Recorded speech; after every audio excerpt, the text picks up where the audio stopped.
Hello, and welcome to How to Learn About 3 Major Periods of English Literature in Under 13 Minutes, or Your Money Back.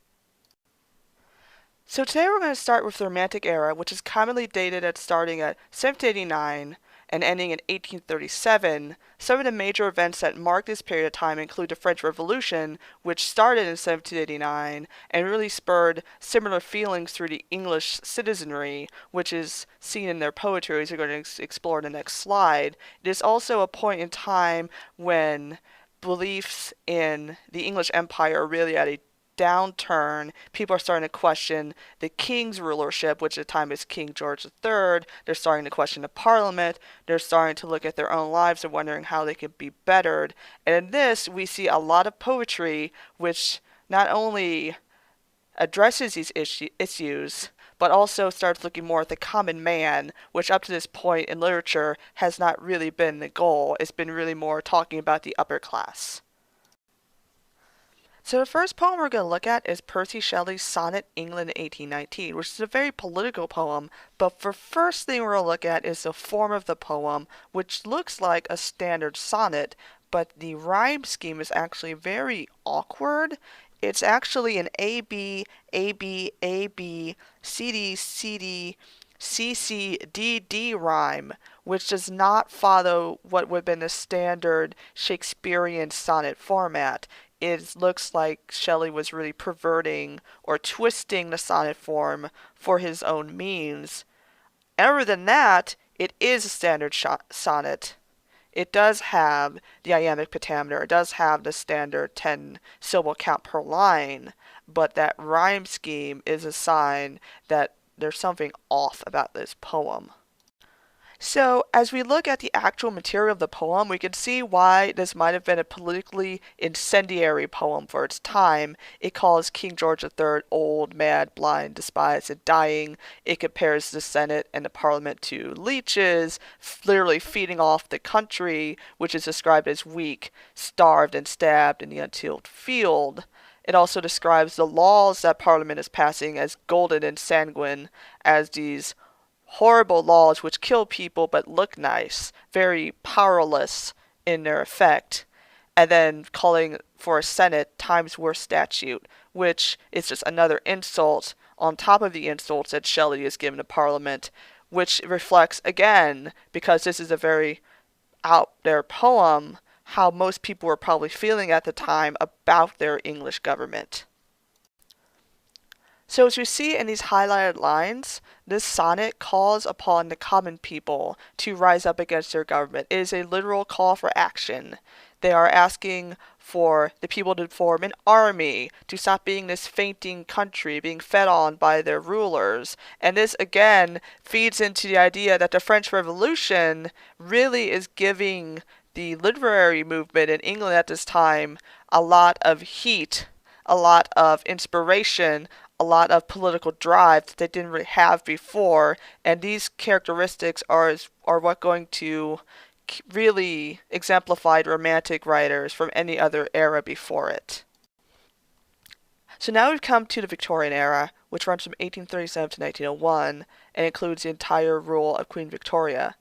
It can be seen as the most progressive era of English history up to this point, but also the most colonialist, because at this point the English Empire is really at its height and across the globe.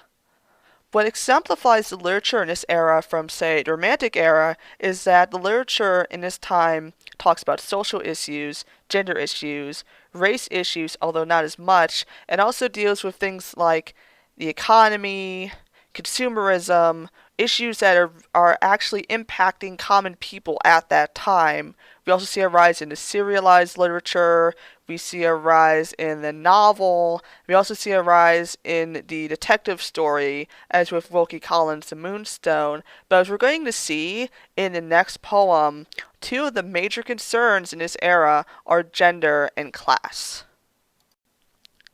So the Victorian literature that we're going to look at is Goblin Market by Christina Rossetti, which doesn't seem like it should exemplify the entire era, but what it does discuss actually hits upon a lot of the major themes of Victorian literature, we have gender, we have class, we have the rise of the consumer, we have the rise of the woman as consumer. Although looking at the poem on a form level, you wouldn't guess that all of these issues are being discussed because it doesn't have a serious form to it.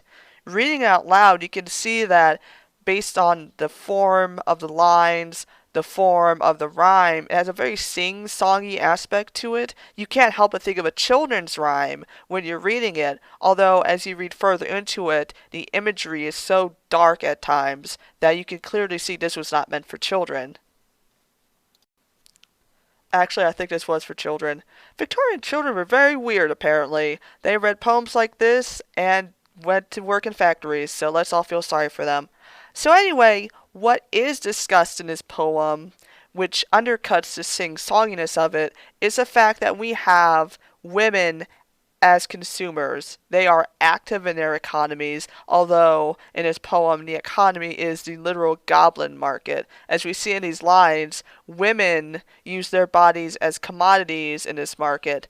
You see Laura in the second stanza in this selection. She literally cuts off a part of her body to pay for this mystical fruit.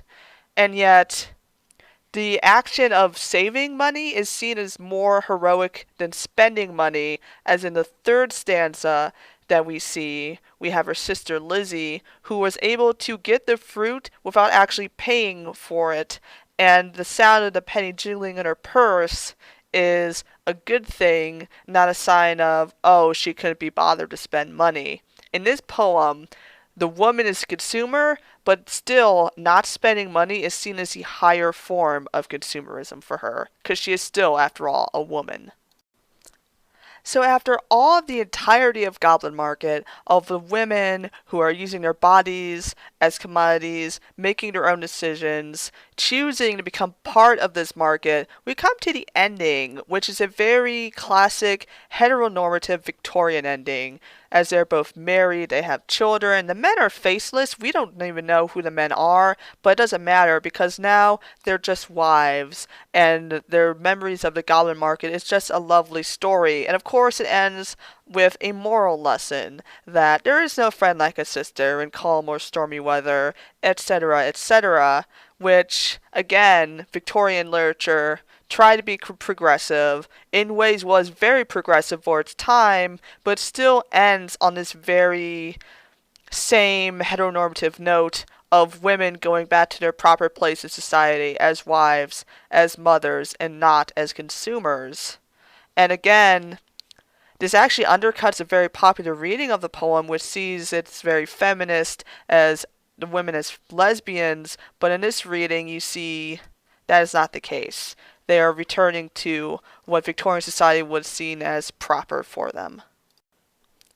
So now we've come to the third and final era of English literature that we're going to look at today, and that is modernist era. And if I had to describe modernist era after following the two other eras, it would be like that record scratch sound effect, because everything just changes in this era. Literally everything changes, and that's because this is the time when World War I happens. And after World War I, even during World War I, everyone's perception on gender, class, race, ability just shifts. It's a paradigm shift. No one was ready for it, and this is heavily reflected in the literature that is written during this era and that follows this era. As we're going to see in the following poem, the poetry that is written during World War I just continues this theme of apathy, of surrender, of feeling like the entire world has been shifted to a place where no one knows where it's going to go. So we've come to the last poem of our section, which is Dulce et Decorum Est by Wilfred Owen, who himself was a soldier during World War I. And it's a very popular poem for this era. It's a very popular poem for a lot of literature classes, but it's popular for a reason. It's a very modernist piece of literature. As we can see from the form, it's a very standard form. It's blank verse, but the rhyme scheme is basic, although it is well executed.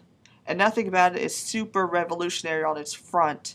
Although if you look closer at the lines in blue, those words give it a real sense of urgency, of the fact that this poem feels like it's happening right now. A lot of gerund words, coughing, haunting, fumbling, fitting, stumbling, etc., really recreates the feeling that Owen probably had while writing this, that the war was still going on for him, even though he was lying in his hospital bed, and that feeling is being given to the reader, and it's recreating a sense of discomfort intentionally that we haven't really seen in literature before this time period.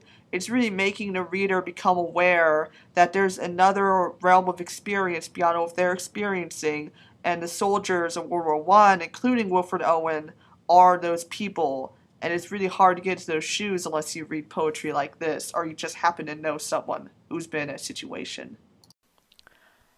Back to the poem itself. As you can see from the red highlighted words, what Wilfred Owen was doing was describing his experience in the most realistic and brutal way he can think of. As you can see in these descriptions of soldiers, like old beggars, knock-kneed, like hags, they're bloodshot, they're drunk with fatigue, there's the ecstasy of fumbling as they're putting their gas masks on. Nothing about this is romantic, nothing about this is Victorian, it's very, very modernist. Nothing is spared in description or in the usage of words that Wilfred Owen is doing here. Of course, he does use poetic devices. There are similes, there are metaphors, we have the blank verse, but overall, everything he does in his poem plays into his thesis that war is brutal and not beautiful and should not be glorified by people who want more young children to join the war. In another modernist twist, Wilfred Owen uses repetition in his poem to really strike a point. In his case, he uses green and drowning twice during the middle of the poem, and it creates a very dreamlike atmosphere. We see green, which is a very unnatural color considering this is in trench warfare. It's very muddy, it's very brown, and we see drowning, which is unnatural because the man who is drowning in gas, not in a liquid.